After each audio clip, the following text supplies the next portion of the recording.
What do all these singers have in common? They all have unconventional voices. You might even call them ugly. Today, I want to show you how you can tell if you have an ugly voice, and if so, what you can do to fix it. Ooh, let's go! Years ago, I learned that not every voice is created equal. But typically, I hold the belief that everyone can learn to sing if they learn to practice and use the right singing techniques. Then every once in a while, I get a student that challenges me. The other day, I was teaching a student named Chris. After many months of frustration, Chris looks me up and decides to take a lesson. He tells me he's tried everything with his voice, but he's very close to giving up. He's tried fixing his vocal resonance, placing the tone forward, doing all the different YouTube exercises. But he's still singing flat and feels that no matter how hard he trains, he's always going to have an ugly voice. That's when he asked me, honest to God, Matt, do some people have a voice that no matter how hard they work on it, will just never sound good? I bring this up because I see so many vocalists that are convinced that they will never become a great singer. They think that just because of the way their voice sounds, they'll never be a singer. And that's bullshit. David Bowie once said that Bob Dylan had a voice like sandpaper and glue, which is saying a lot coming from David Bowie, who also had a very unconventional voice. But even though Bob Dylan's kind of nasally, twangy sound is what many people would consider ugly, at one point he was one of the most successful singers in the world.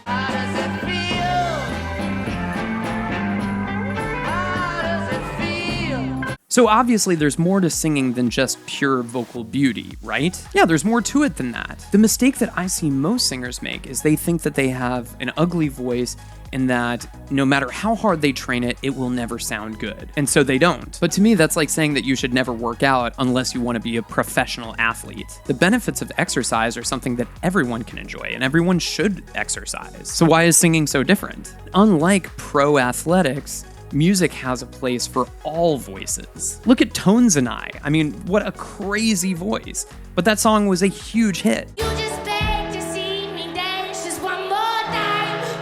Ooh, see. The deeper problem with this attitude of, oh, my voice is ugly, so I shouldn't even bother working on it, is that it becomes a self-fulfilling prophecy. You don't work on your voice because you feel bad about it, and then your voice stays bad because you don't work on it. There's no two ways around it. Vocal training is going to help you improve your sound and make you feel more consistent in your singing. And all of the singers that I mentioned had extensive vocal training, even if they didn't start out that way. During the lesson, Chris makes a great point that Mick Jagger does not have a conventionally beautiful sounding voice. And if you take away the songwriting of Keith Richards, then Jagger very quickly loses his appeal.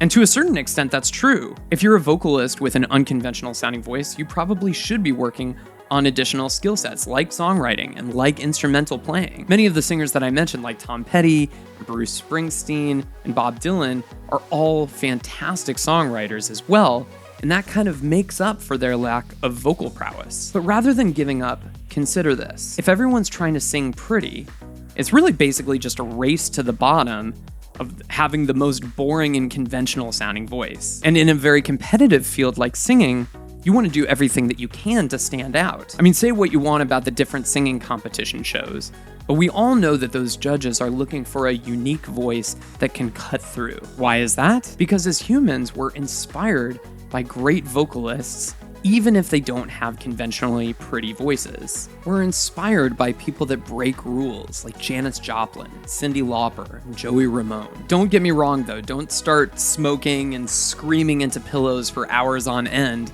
like Tom Waits did, in order to sound like somebody else. Instead, do everything within your control to train your voice to be the best that it can be. The goal of vocal training is not to turn you into an opera singer or take away your unique vocal sound. Actually, vocal training should help you do what you already do, but better. Now, if you feel bummed about your voice or your genetic, natural singing ability or lack thereof, maybe it'll help you to know that sometimes I feel the same way about my voice. Do I have a voice that's gonna sell millions of records? Most of the time I feel like I don't, but I do know that I can work every inch of my voice to get the most out of it that I possibly can. I've been working on singing for over 12 years, and I've gotten a lot better by any measure. I tell this to Chris, and by the end of the lesson, he's kind of coming around to my ideas, and he asks whether he can book another lesson. What it comes down to is this. Are you going to let something that you can't control, like the natural sound of your voice, prevent you from becoming the singer you're meant to be? Are you really going to let the quality of your instrument determine your fate? I want to know what you think. I mean, how do you feel about the quality of your voice? Is it something you can improve, or do you feel like no matter what you do, it's never going to get any better? Share your story in the comments below.